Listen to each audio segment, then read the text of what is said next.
Hey guys, welcome back to our urban homestead. My name is Chelsea. If you're new here, welcome. Glad to have you.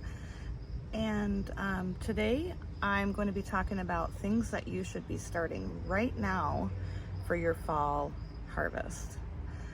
Today is July 9th and I live in zone 6A, and I've got to get these carrots started. I don't grow carrots in the spring. They just don't do well for me in the spring. They do much better in the fall. And last year, my last fall harvest was right around Thanksgiving. I was pulling my last carrots out of the ground. So these are the two varieties I'm growing this year. The Scarlet Nantes and the Danvers. They say 60 and 75 days to harvest, but I just don't find that to be true. I find you need about 100 days before your carrots are ready for you to eat. So I do mine in, oh, there's a big yellow jacket. I'm trying not to disturb it because it's eating like a box elder bug or something. So I sow my carrots underneath the bean trellis on either side. And what I'm going to go ahead and do right now is move all of this straw away, and then I will be right back. All right, so I've got most of the straw pulled back, and now I'm going to go ahead and rake the soil up a bit. Carrots like loose, well, they do best growing in loose or like a sandy mixture of soil.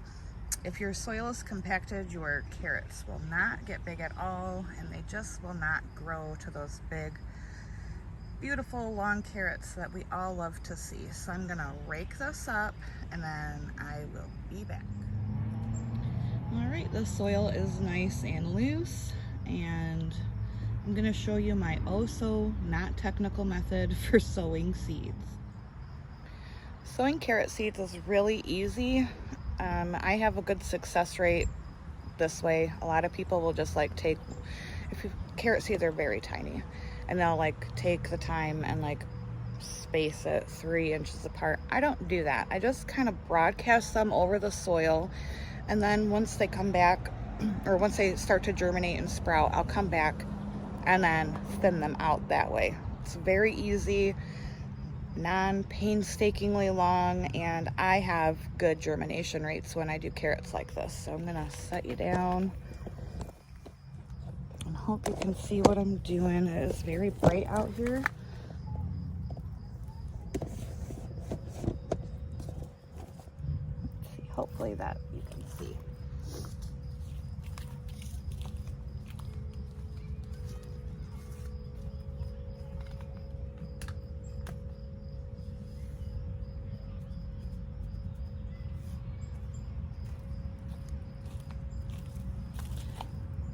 Look how tiny the seeds are. I'm not, definitely not gonna do one by one. I never have, and it works great for me. Just kind of sprinkle them.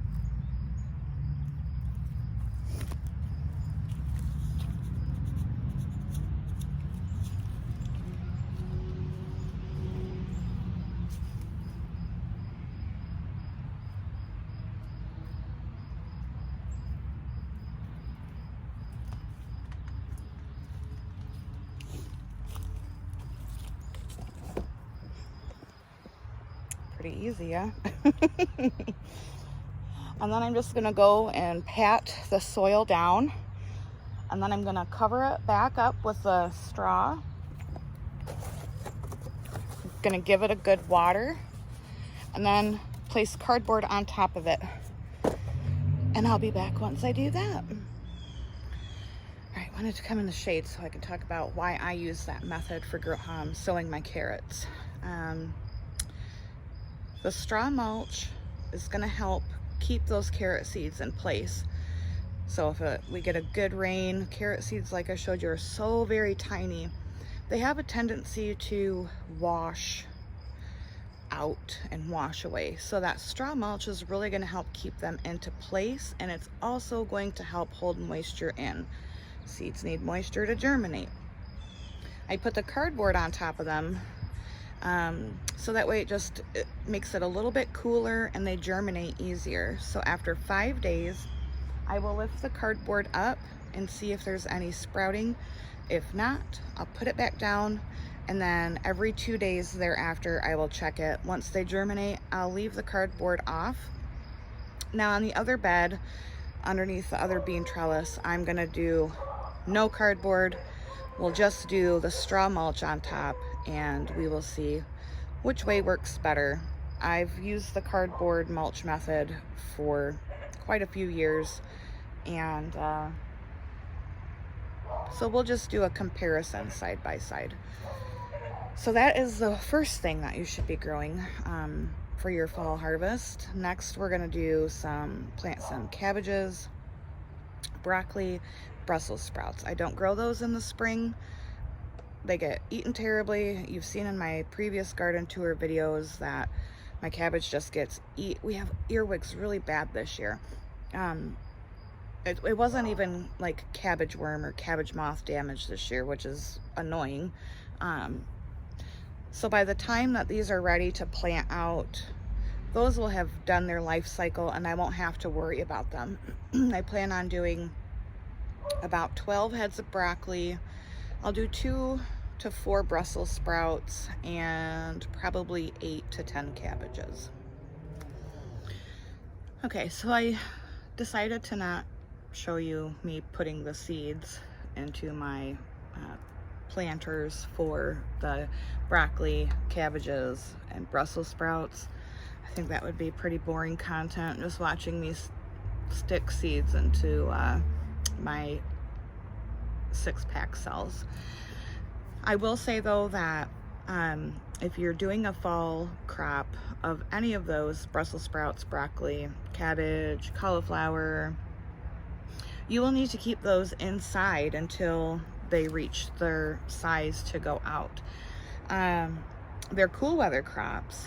Our house, no matter what time of year, is always 68 degrees. So it's nice and cool in the house in the summer and comfortable in the winter. I don't like being hot. It messes with my MS terribly. So if you were to put them in your cells and then put them outside, I mean, it's, you know, we're not even in the middle of July. August is usually the hottest month of the year here in Michigan, and they would just bolt and not grow. So you need to keep them inside with, you know, in a sunny location where they get at least 6 to 8 hours of light a day. And then I'll plant them out here in probably 3 or 4 weeks. So I'll bring you along and show you what they look like as they're growing.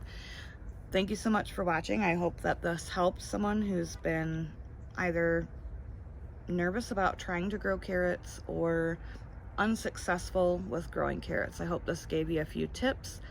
And if you are in my growing zone, start them now for a fall harvest. You won't be disappointed. And until next time, abundance and blessings to you. Bye-bye.